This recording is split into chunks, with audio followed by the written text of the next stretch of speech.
Hello, everyone. Welcome to Outside Food and Drink. My name is Jean. I'm Victoria. Today, we're wrapping up our look at the John Carpenter's Apocalypse trilogy with 1994's In the Mouth of Madness, where a Thomas Ligotti stand-in pretending to be a Stephen King stand-in disrupts the fabric of the universe so thoroughly that not even the insurance industry can stop him. An actual Lovecraftian movie and not just a tentacle slasher, if you can believe it. Like I said, Sam Neill had a rough time in the 90s. I feel like he was crazy in every movie he was in. Yeah. I'm thinking of, speaking of Lovecraftian movies, Event Horizon, where he also was crazy. He didn't start out crazy here. Well, he does start out crazy here, technically, because we start out on a convoluted timeline. He's getting pulled into a hospital, a mental hospital. Yes. This is a great, this setting of the hospital where it kind of just feels like a food court in a shopping mall. It's very of its time, this setting here. Yeah. It reminds me, every time I watch it, I want to watch 12 Monkeys and The Fifth Element right afterwards.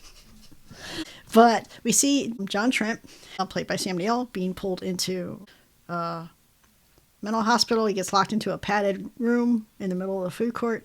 David Warner, as Dr. Wren, shows up, and he's like, hey, I'm going to help you get out. And Trent's like, I don't want to get out. And he says, well, an orderly with some swollen testicles would beg to differ, because he apparently kicked this guy in the nuts. Yeah. This is how we frame the story, is John Trent's confession to Dr. Wren. He's an insurance investigator. And we open up with him on this case. I guess this guy burned down his warehouse or whatever. Very funny line, because part of the reason he found this guy out was because his wife was wearing things that he said had been burnt up in the fire. She was wearing them all over town. But so was his mistress. Yeah. And so he tells the guy, hey, if you're going to commit insurance fraud, don't make your wife a partner. And if you're going to make her a partner, don't fuck around on her. Yeah. I do want to talk here. We get the opening music. It's John Carpenter music, but it's not what we're used to.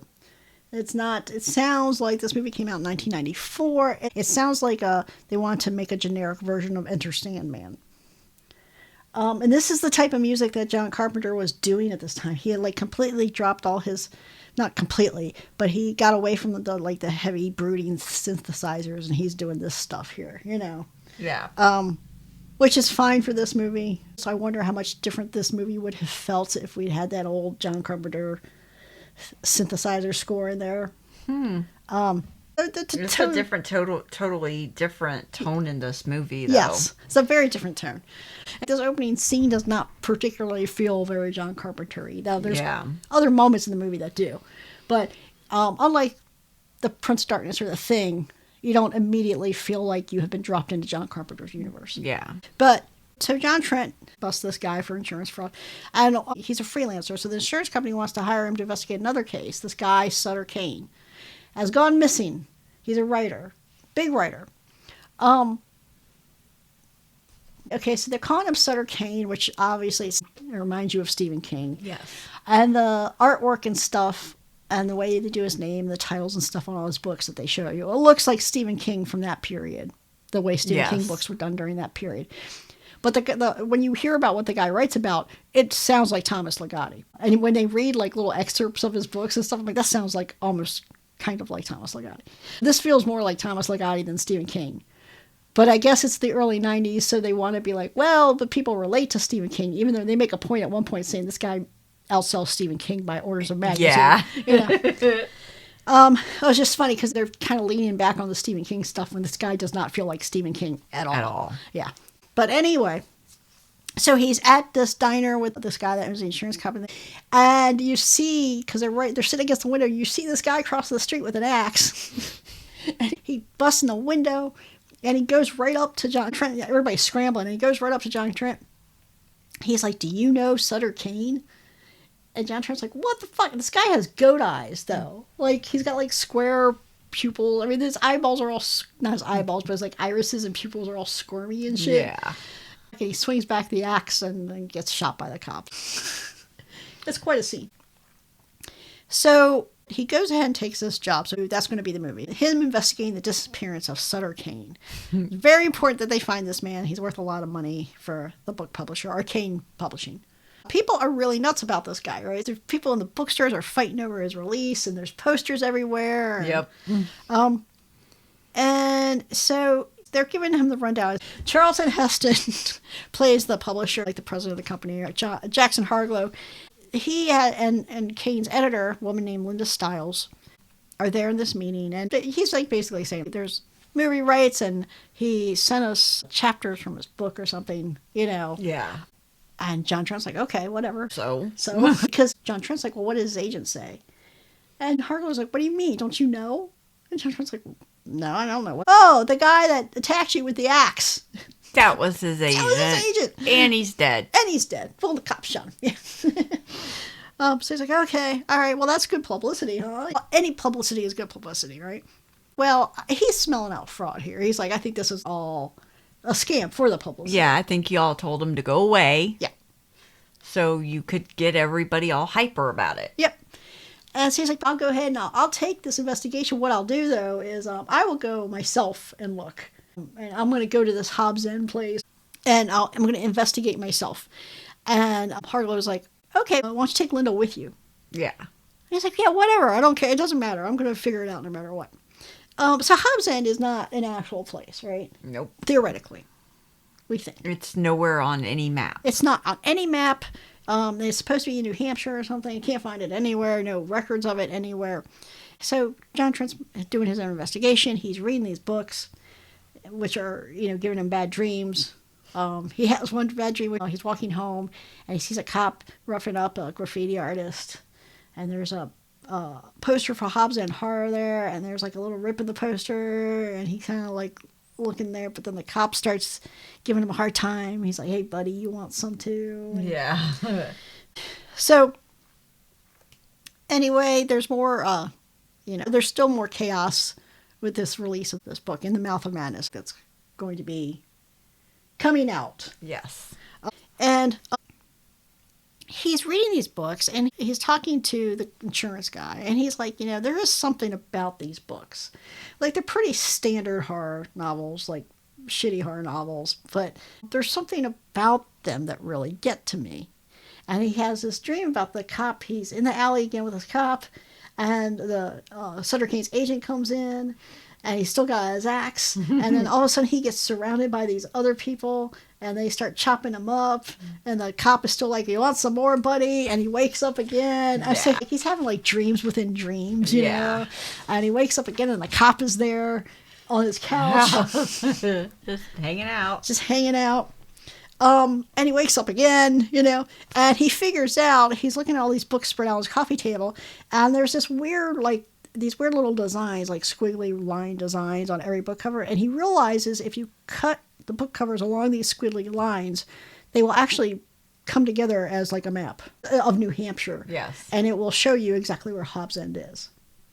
So he's like, okay. Him and Linda, he keeps calling her Stiles. Him and Linda, they get in a car, and they're driving through New England. There was just nothing for miles. Just cornfields. Cornfields. Was there a cornfield? I don't even think there's cornfields. There's just nothing. And of course, Stiles is falling asleep, and he blows an air horn in her face, which is like, fuck this guy. Like, she reacts oh, I'll be like, no, you beat this motherfucker up. There was no reason for this. I've been like, motherfucker, I was told I had to come with you. I didn't want to. It's a long drive. I'm sleeping. Yeah. And so we have this exchange where she likes his books. She thinks there's something to his books that Trent does not see. And he's like, his books really scare you. She says, what scares me is what would happen if the reality in Sutter Kane's books was actually the way things were. Yeah. I'm like, okay. So what she has done here is given us the plot of the entire movie. We don't really know it yet, but you could kind of muscle it out. You'd be like, this is where we're going. Yeah. We have a great scene. I love this scene. Now, this is a fun fact about this movie. This was Hayden Christensen's very first movie appearance before Star Wars. Oh. Yep. And so Stiles has taken over the wheel, and she's driving along, and she sees this kid on a bike. It's the middle of the night. And she passes him. She's like, okay, that's weird. He kind of looks at her. He seems like panicked almost. Yeah. And she's like, okay. And he's got cards on his spokes. Yeah, he's got the old cards on the spokes. It was the Joker and a king. Yeah. And she's like, okay, that's weird. She keeps going. And a little bit down the road from the other direction, comes this old man on a bike, but he's dressed just like the kid, and he's got the same cards on the bike and everything else. He just kind of appears, and she hits him. And he says, I can't get out. I've been trying. I can't get out. Yep. And so she's freaking out. And there's this windmill that they keep showing. This windmill will come back near the end. Yes. But like right here, we just see this windmill. Put a pin in the windmill. The windmill actually will be important. Yes. And so now she freaks out, and John Trent has woken up, and they're checking on the kid. They're arguing back and forth, and they look up, and he's gotten back on his bike, and he's driving away. He's gone, and they're like, well, I guess he's okay. Keep going. Trent falls asleep again. I don't know how you would fall asleep after something like that. But he falls asleep again, and all of a sudden, it's dark, and there's all these weird lights coming from all over the place, and she looks out her window, and there's no road. The road is gone. Yep. And at this point, most people would be like, I have fallen asleep while I'm driving. Wake up. I'm fucked. But then she transitions, and she's really just passing through a covered bridge, and she sees daylight at the other end, and everything looks normal. So she has driven through the night, hit a kid on a bike, fallen asleep, and woken up the next morning, and everything's fine. That's what it looks like. Right? So they go into nice reference here. They go into this inn, a little hotel in like bed and breakfast type place. The innkeeper's name is Mrs. Pickman, which is of course a reference to Pickman's Model, the H.P. Lovecraft story, which is a great story. If you've never read it, you should. And everything about it, from this Mrs. Pickman woman to the way this bed and breakfast appears and everything, there's this painting in the lobby that Styles is obsessed with. Yeah, she knows exactly what it is and who painted it and everything. And she knows it because everything appears so far exactly as Sutter Kane has written it. Yes.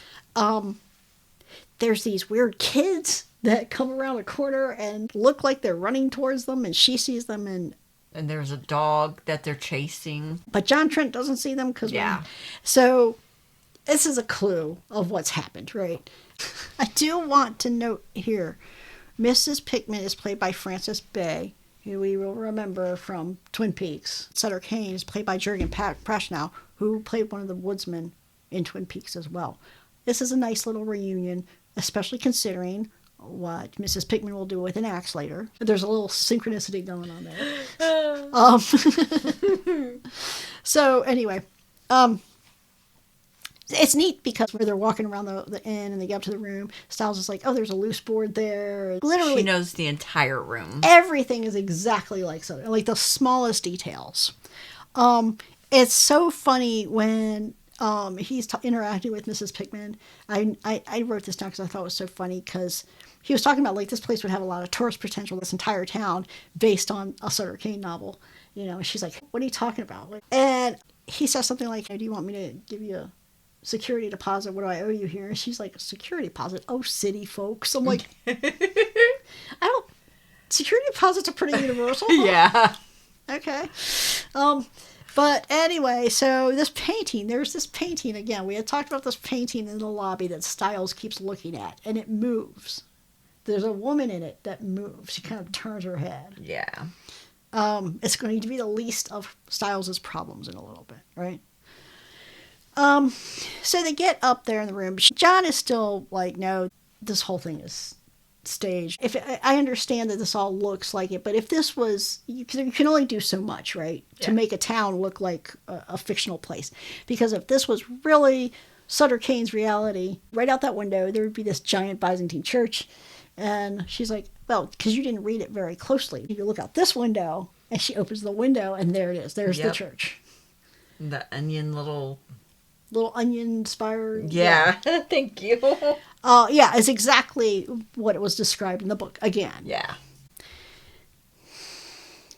They go down to the church, and all these townspeople start showing up. This church, man, is very unsettling. It's huge. It's huge. It's dark. It's not very churchy. It doesn't seem very churchy. I mean, there's like the picture of Jesus defeating Satan and all this stuff, but it doesn't feel very churchy, right? Yeah. It doesn't feel great. And it's huge. It's way too big for a town this size, you know? And these town people pull up. Yep. Shooting their guns and hooting and hollering, like, where's my kid? Oh, man. So the door in the front of the church opens up, and there's just this kid standing there staring at everybody. And the kid belongs to one of the locals that have come hooting and hollering with their gun, right? And the doors are just opening and closing. They're slamming, opening, closing, opening, closing. And next thing you know, they open up, and it's not the kid anymore. It's Sutter Kane. And these Dobermans, these are beautiful dogs. Yes. They come around. I would have been like, oh, puppy, come here. I got that belly. Good boy. These dogs are very pretty, though. Yes, they are. But they are barking at them, so they're like, okay, we'll skedaddle. We'll get lost now. Yes. We do meet a little girl here. She's got kind of a scarred face, and she just tells them, I see. And you're like, oh, okay. She gets progressively more creepy as the movie goes on. We'll see her several more times, and every time she's creepier. So they get back to the hotel, and, you know, Linda's like, look, it's all happening exactly as written. Yep. And then she admits that it's all been, not all. She goes, I know this is real. Like, all this is really happening. His reality has taken over because you were right. It was a scam at first. You were right about that. But I know that all this is real because we did not plan any of this stuff. Yeah. This is all on its own. Yep. And the problem with that is that this particular book that everything seems to be imitating, which is In the Mouth of Madness, is going to be a book about the end of the world. So if his reality is taking over, it would seem that it's going to end the world, right? Yes. And John Trent is skeptical, especially after she has just admitted that he has been scammed. Yeah. Right?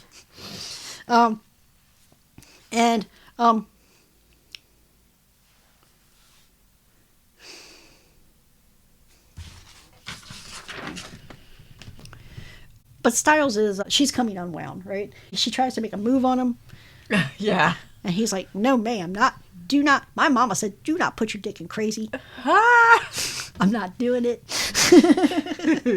So he goes down to the lobby. He's looking at this artwork. It seems to have changed a little bit, but it's not really clicking with him. And Mrs. Pickman shows up because he starts smoking. He smokes his way through this movie. Yeah. Mrs. Pickman's like, no smoking. And he turns around. He's like, hey, Stiles told me that you painted this. And she's like, Stiles? Who's that? Who's that? Oh, she's that little number you were here with. He's like, yeah. But you can hear her something gasping, groaning behind the counter. Like, and then we'll get a shot of that. And it's her husband is naked. The poor old guy is naked and chained up to her. Yeah, chained to her ankle. Yeah. John Trent doesn't see it, but he can hear it. He's like, where's your husband? What's going on? Yeah. Everything okay? What's happening? You need help with something? In the meantime, Stiles scurries by, and he just kind of catches her out of the corner of the eye, but she steals his car. And he's like, awesome, now I'm stuck here with these motherfuckers. So he goes to a bar, and there's this guy that he recognizes from the church, when they had gone to the church. He had been screaming about his son. And he's saying, there's something in that church. It's leaking. It got into the kids first, and now it's getting to everybody. Yeah. And Stiles, in the meantime, speaking of the creepy church, Stiles goes to the church, and this creepy little girl is there. Yeah. And her face is even more fucked up this time. Yeah. And she's like, you know what today is? Mommy's Day. I'm like, no. No, it's terrible. Even Stiles at this point, she's already half crazy. She's like, no, I'm going away from this. Oh. So she goes into the church at this point, and Sutter Kane is there. He's in this room typing. It seems like a dungeon almost. He's typing away. This church is weird because this church looks like unpleasant, but still Christian church from the outside. There's a St. Peter's cross inside, and it seems weird to me. They're not using this church in a Christian way. They're just using it as, they're not like with Prince of Darkness where they were actually using some Christian theology and stuff. They're not doing that here. The church is just a place. Yeah. But they do have a St. Peter's cross there. And I couldn't tell if they meant for it to be a St. Peter's cross or if they were trying to invoke the old upside down cross. It must be evil thing, Okay. I don't think it matters because, like I said, they're not really using the symbolism and stuff the same way that the Prince of Darkness was. So, this is where we find out, which she is talking to Cain, that for years he'd been telling his stories and, he just thought they were stories, and then now he realizes that the whole time he had the power to make it all real. So that's what he's done, basically. Yeah. And he takes her face, and this is a cool scene. I like this. He takes her face and he presses it to the book that he's been typing, and all these scenes like flash through her mind. Stuff we've already seen, but it's like all goes through her mind, and she comes back up and she's like crying blood, and she's done now. Like she's completely broken now. I don't like this part because she goes ahead and she like embraces Cain and they start to kiss, which is fine. But there's this thing on his back. It's like a thing growing out of his head. It's like some kind of parasite. Yeah. So we'll talk about at the end. If this movie has a weakness for me, is that they indulge too much in this stuff. Yeah. But anyway, so Linda goes back to the hotel, right? And this upsets me too. In a good way. Not like the weird thing on his neck way. This was supposed to upset me way. Where she gets there and she's clearly exhausted. Trent opens the door for her and she's exhausted and she starts saying, I'm losing me, and she just kind of falls under the bed. I'm like, oh, if there's one thing this movie does, I think really well is, it's literally called In the Mouth of Madness, but the way it presents people going insane, like here with Styles where she's like, I'm losing me, it's like she understands. Again, a callback to Calder in Prince of Darkness where he understands what has happened to him and he can't stop it. Yeah. Like, this is what's happened to Styles here. She understands that, like, she's done and she can't get back now, Yeah. So, anyway, she tells Trent not to read the book. She basically got the book by osmosis, I guess. She read to the end, so she knows how everything goes. She's like, do not read the book. Yes. And he's like, okay, well, I'm just going to get the fuck out. He goes down to the lobby and nobody's there and he's ringing the bell. He's like, come on, you old bitch. And then he hears her husband screaming. As much as I hate tentacle stuff, I like this scene because Mrs. Pickman is there. It's basically just her head on top of a bunch of tentacles, and she's swinging this axe around. I think probably no actress in the world could have made me like this except for Frances Bay. And she's chopping her husband up, and he's like, he's still chained up to her. And I don't understand anything John Trent does after this. Like, why? Just go away now. Go away. Just go. Go. But he goes back up to the room, and he sees Styles. He sees her silhouette behind the frosted glass in the bathroom. But then a bunch of tentacles appear, the shadow of the tentacles, and the tentacles coming out from under the door. These tentacles look just like the tentacles in the Thing. Yeah. Anyway. Run. Yeah. He goes back to the bar, and I like this conversation. It's the same local again that he keeps running into, and he's got a shotgun with him, and he says reality isn't what it used to be, and he puts a shotgun under his. He's clear what he's going to do. Yeah, and John Trent's like, don't do it, and the guy says, I have to. He wrote me this way, and then. Boom, he's gone. Gone. He's going to get his car. He's got Styles. He knocks her out, throws her into the car. And she grabs his keys and she swallows them. Yeah. He can't get them out. You couldn't do this now. He just busts open the steering column and hot wires the car. I'm like, couldn't do that now. Yeah, I mean, with a screwdriver. It's like the oldest way ever. Why do you, A, have a screwdriver in your glove compartment? That's random. For that reason. For that reason. I think it's fine. You know what? I said that wouldn't work nowadays, but it might. Because if she had swallowed the transponder, she'd still be close enough probably to start the car. Well, with push starts, yeah, because she's right there. Yeah. Mm-hmm. You could not. This scene would not work on many levels. So anyway, they're going out of town. They see the kid on the bike again. Okay, this freaks me out because he pulls over and then he turns around and Stiles is coming out of the car. She's not coming out of the car though. It's just like her head appears around the driver's door. She's like, "Hey," and he's like, "That doesn't seem possible." And then she comes out and she's all on all fours with her head all twisted. And I'm like, great. It was great. It reminded me of Halloween 3. But when her head just comes around from the door, like, ew, that was more unsettling to me than seeing her whole body there because it didn't make any physical sense. And you're like, what has happened behind that door? Her not be like that, you know? Yeah. I loved it. Yeah, it was great. So he gets basically stuck in a loop where he keeps thinking he's getting out of town, and then he reappears on the main street where all the residents have gathered. They're going to get him. I'm going to get you. Gonna get you. Gonna get you. It's really well done, though. A lot of movies use this idea of loops and stuff to stand in for somebody going crazy or to show you some kind of disorientation. And it really works here, though, because you kind of feel like every time he goes through this loop, at first he's frustrated. Yes. But it's like every time he feels like he's slipping, he's losing his grip a little bit more, and it's very convincing. Yes, it is. So eventually he crashes. He's just like, fuck these people, because he keeps like stopping at the last minute because there's all these people that he's finding. He's like, fuck it. And he just drives through and he crashes the car. He ends up veering off because he doesn't want to hit Stiles. I'm like, fuck her. You just saw what she did. Yep. But he crashes anyway. You do what you need to do, I guess. Do what you need to do.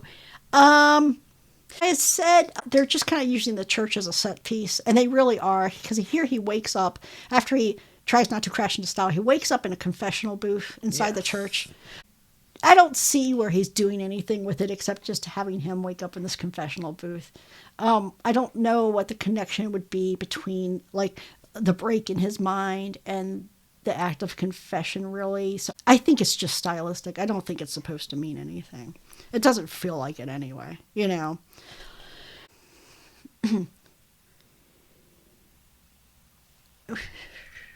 So they do have a little bit of dialogue here about the religion, because Sutter Kane's talking about he's more, you know, he's sold more copies than the Bible. More people believe in his reality than the reality in the Bible. Yeah. And that's the only difference between, like, they're talking about religion. I mean, what he's saying is really that it's a thought, like a tulpa. If enough people believe it, it'll be true. Right. And that's the only tie there with religion at all. There's not much of one. Like I said, it's not really embedded into the story like it was with Prince of Darkness. It's just more of a, like, that's a top-level thing. It doesn't mean much. He kind of breaks it to John that all of this is mine. Everything you're doing right now, everything you've done, it's all because I wrote you to do all of it. Yeah. And John's like, well, that's insane. That's not what's happened. Yeah. Yeah. And I have mixed feelings about this part because Kane says he's going to go join his publishers now. Well, he says, I think therefore you are to John, which I thought was funny. But he says, I'm going to go join my publishers now because I can't hold them back anymore. And there's this wall behind him has been like kind of pulsing. Yeah. It's kind of slimy and pulsing. The wood looks rubber. It's really weird. Like I said, my feelings are mixed because I think the effect, because what happens when Sutter Kane starts pulling himself apart and he's like, basically he's ripping open a book, right? And it becomes part of this wall, and John kind of looks out the wall, and you can see from the other side of the wall, like the print from the book, and you hear Stiles start reading from the book, and what she is reading is describing what's happening. Yeah. Like, John looked out through the rip and look into the Stygian darkness and see the things coming. I liked this whole idea, right? The way it was presented, her reading it as it's happening, and him looking. I like it all a lot. I just hated the fucking effect. Yeah. This is one of the things where it's like, I don't think many movies really truly need to be remade. I don't think this movie truly needs to be remade. I think if you could sneak in there and fix that effect, it'd be better. Yeah. But for 1994, it looked fine. I don't know. I feel like even in 1994, I looked at it, I was like, that kind of looks weird, Yeah. That's not great. There's always a moment in these movies where the effect throws me out of the movie for a second. Yeah. And I don't think it was that here, because I think I'd gotten used to it. And I like the scene itself so much. I like everything else about the scene except for just that one effect. Yeah. I think the effect that threw me out of the movie was the shit on the back of his neck. Yeah. That was creepy. Yeah. But anyway, he tells John, and John's got to take the manuscript back, and John's like, oh, sure. What? Not happening. Not happening. But let's make you think it is. Yeah. But John doesn't have a choice now, because Sutter Kane has this portal, this rip that Sutter Kane has made. Shit's going to start coming through it. So John starts running for it. Linda will not go with him. She's like, I already read to the end. I can't leave now. Yeah. I'm stuck now. I'm like, no, you can still leave. I mean, you can leave. You can leave. So he gets out. He just kind of comes to in front of this windmill, which means he's out of town. Yeah. As far as he knows. Because the kid on the bike comes by. This kid's doing papers. But anyway, kid on the bike comes by, and he's like, kid, do you know a place called Hobbs End? Kid's like, no. Don't know. And he keeps biking away. He's like, you want a paper, dude? I'm like, no, I'm okay. I got plenty of reading material, because he's got the manuscript with him. Yeah. He goes to a hotel. He thought he got rid of the book, but he goes to the hotel and he gets a package. It's the fucking book. And so he burns it in his hotel room, and he goes back to New York. He gets on a bus to go back to New York, and he's sitting there, and all of a sudden Sutter Kane is in the seat next to him instead of this old woman. And he's having this conversation with him, and Sutter Kane's like, just accept the fact that I have got you. I've got you. It's over. Did I ever tell you my favorite color is blue? And John opens his eyes, and everything is blue. Everything. And then he wakes up again. It's another dream within a dream within. Yeah. He keeps waking up. But it's funny here, because he wakes up at first and everything's blue. He just starts screaming. It's so funny, because it's this whole bus of people that are just sitting there. And John Trent's just up in his seat going, ah! Yeah. And everybody's like, all right, what's going on? You okay? Yeah. I don't know where he was. I guess like city, like records someplace. And they're telling him Hobbs End doesn't exist. Yeah. It's not a real place. It's not real. Yeah. He goes by this alley where he had seen the cop beating up on the graffiti artist. He finds that same poster for the Hobbs End Horror, but it's takes it off, and it's actually the cover of In the Mouth of Madness, which is the book that he thought he had destroyed. And the guy on the cover looks a lot like him. Yes, it does. So he goes to Arcane. He goes to see Charlton Heston. And he asked, have you ever read Sutter Kane? Charlton Heston's like, no, I don't have the stomach for that stuff. I'm like, wait a minute, what? And you find out he thought he burned this manuscript. So Charlton Heston's like, no, we published it 8 weeks ago. You brought it to us. A movie's coming out like next week. Yeah. Because he was like, well, you have to stop the distribution. I'm like, what are you talking about? It's been out for 8 weeks. Everybody's got it. What are you doing? So he's besides himself. More riots around the bookstores. I don't. That's crazy. Yeah. And he goes up to some kid, and this kid's got the creepy eyes. And he's like, hey, did you read this book? And kid's like, yeah. And so John Trent's like, well, this shouldn't be a surprise then. And he kills him with the axe. Yeah. Which I thought was great. Yeah, it was. So he's still in, then we're back to him in the mental hospital with Dr. Wren. And he just told Dr. Wren this whole story. Just told him this whole story. And Dr. Wren's just looking at him like, well, what the fuck? So his conclusion is that he's bought completely into what Sutter Kane has said now. But it's deeper than Sutter Kane has made this reality. Sutter Kane has created this reality at the behest of these creatures from beyond, And the madness is spreading. The myth is spreading. He goes, in 10 years, humanity is just going to be like a bedtime story they tell their kids.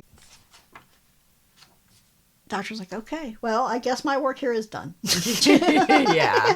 What else am I supposed to do? Yeah. He's really just predicting how things are falling apart out there. I might as well stay here because what's out there for me? There's nothing out there. Right. But he changes his mind pretty soon because he's just sitting there in his padded cell and they're screaming and there's lightning and the storm and power goes out. But he can hear this radio broadcast though about everything.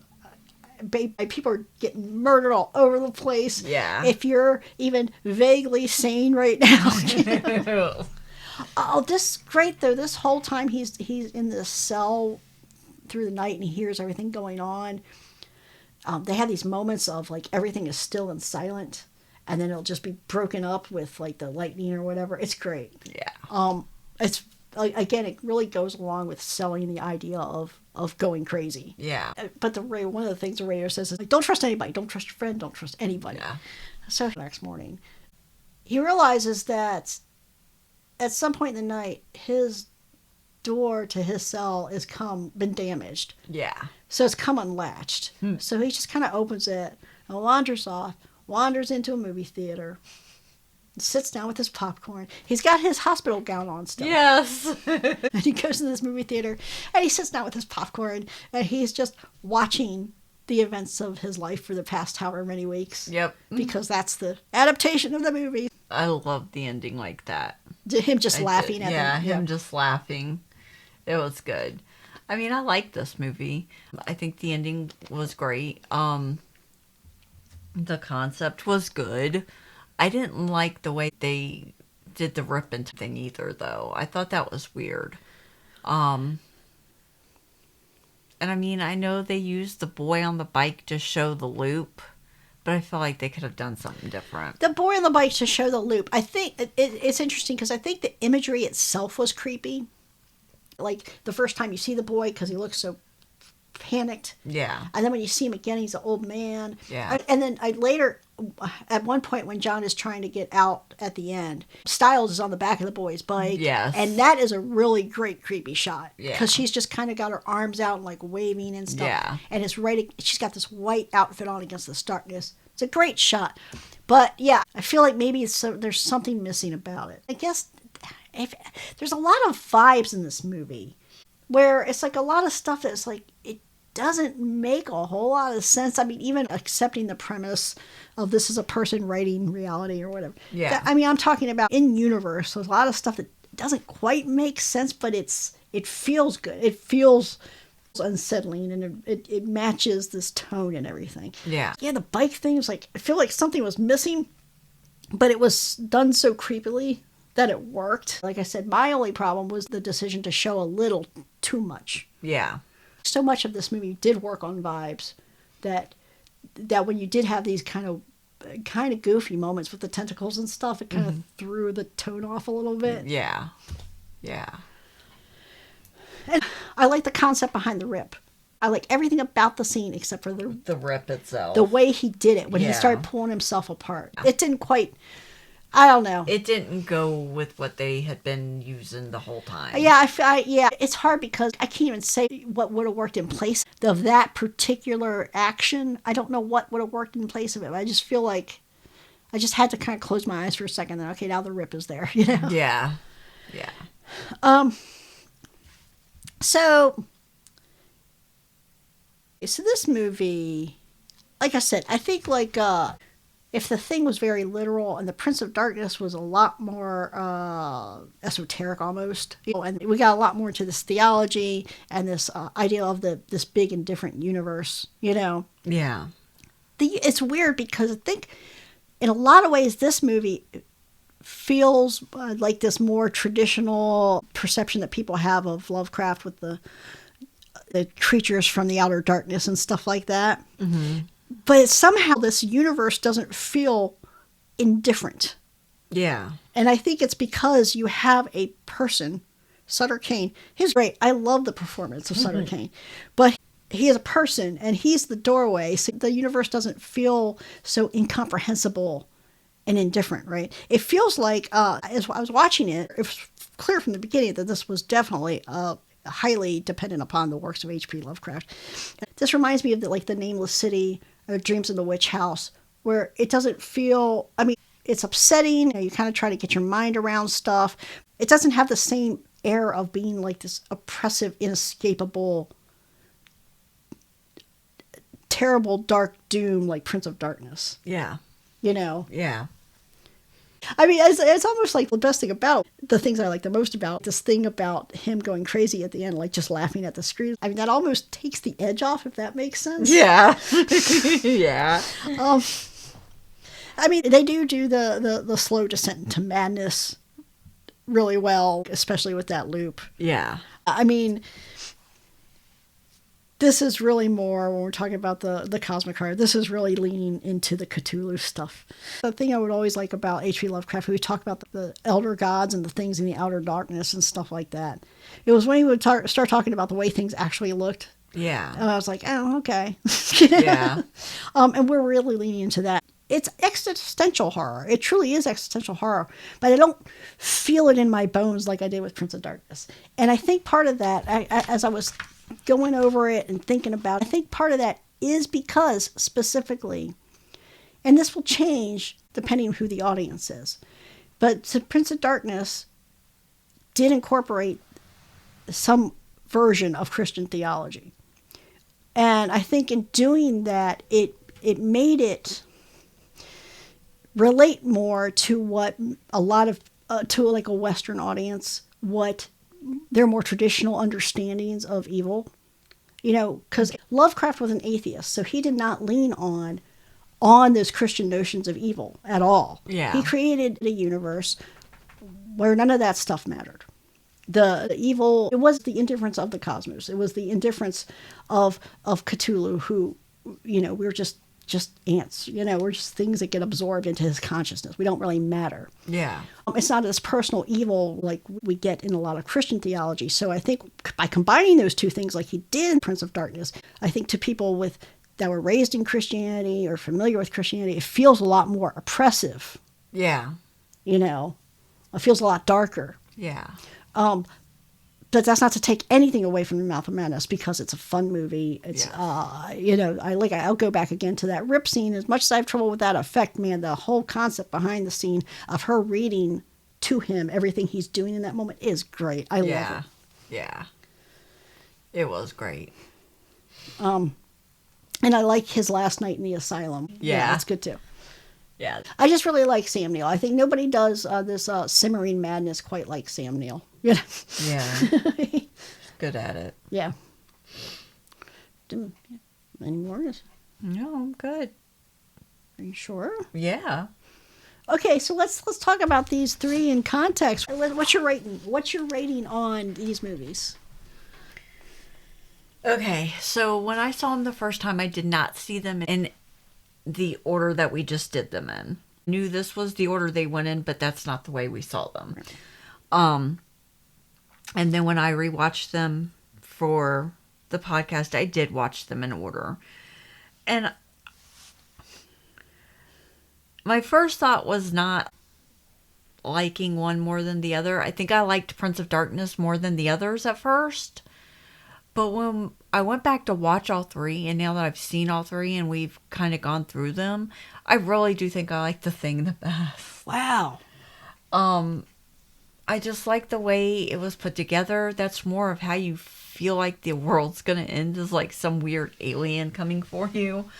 You know, I think for a long time, if you had asked me that question, I would have said The Thing, and I wouldn't have even thought twice. You know, I don't know. I just think, I think In the Mouth of Madness and Prince of Darkness scratches an itch for me that very few things do. But Prince of Darkness, I appeals to, I like a certain type of horror movie the best, right? And it's something that Prince of Darkness does. But unfortunately, this type of horror movie that I like the best is very, very, very rarely done well. Yeah. And the Prince of Darkness does it really well. Yeah. I can think of a couple other more modern movies that do it really well. And the Prince of Darkness does it. But I do like The Thing a lot. Yeah. I really love The Thing. I mean, I liked all three of them. It was just, I think The Thing was the one that got me the most, that I really liked. Maybe the Thing's biggest advantage is it's the acting chops on display there. Yeah. Kurt Russell's great. Yeah. You look at The Mouth of Madness, Sam Neill is carrying this whole motherfucker on his back. Yeah. Yeah. Styles too, but I mean, he's really doing most of it. And he's great. I think Mouth of Madness... Honestly, I think its weakness is that it was too ambitious. I think if that movie had been made 10 or 20 years later, and CGI was better and effects were better and all that, we'd be having a different conversation about which was the best movie. Yeah. And I think maybe on the other hand, if he had maybe made In the Mouth of Madness 10 years earlier, and it still had that John Carpenter dark 80s feel on it, it would be a different movie too. Yeah. It's an interesting discussion. I think as they stand, I think Prince of Darkness is my, like, I can't choose because I love them all in different ways. Yeah. Yeah. Okay. All right. Well, so that is it. That's going to go down as one of my favorite months. Yeah. So that's it for the Apocalypse Trilogy. Next month for February, we're going to be doing something a little different. So we're going to be talking about My Bloody Valentine, both My Bloody Valentines. We're also going to be talking about just regular old Valentine, the movie Valentine. And at the end of the month, we're going to be talking about When Harry Met Sally. And the reason that we're going to be talking about When Harry Met Sally at the end of February, even though it does not seem to go along with the other three movies at all, and you would be right about that, it is a love-ish story. Yes. And it does go along with what we're going to be doing in March, which is we're going to take March to look at some of our favorite Rob Reiner movies. Yes. Pay tribute to him. Yes. Because I do not think that we could understate how important he was to movies, and it's a tragedy what happened. So we want to do our little thank you to him. Yes. For all the joy that he has given us. So. Yes. So a more detailed schedule is going to be up on the website. We hope you enjoyed this. If you have any issue with our thoughts about the Apocalypse Trilogy or John Carpenter in general or anything else, she will fight with you. I will, but it'll be fun. So feel free to drop us an email or follow us on our socials or whatever. And let's get into it. Let's talk about some movies, right? You can also check out our other podcast, Deconstructing the Dark Passenger, a podcast about all things Dexter, and the Final Assessment, which is a podcast about the show Evil. And until next time, when we will be talking about My Bloody Valentine, the first R-rated horror movie I ever saw. Oh, wow. We're going to have fun with that one. And until then... Later.